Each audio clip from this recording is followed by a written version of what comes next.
What are all the different types of TB tests available? So regarding the lung tuberculosis, when the person is having suspected symptoms, cough, fever and loss of weight, loss of appetite, weakness, so then that person needs evaluation. For lung tuberculosis or pulmonary tuberculosis, most common tests to diagnose we use are chest X-ray and phlegm examination or sputum examination.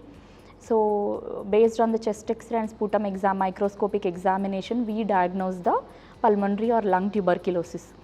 Sometimes, as we discussed, when the patient is not producing any sputum or phlegm, patient is not coughing out any phlegm, then he may require CT scan, CT chest and bronchoscopy also.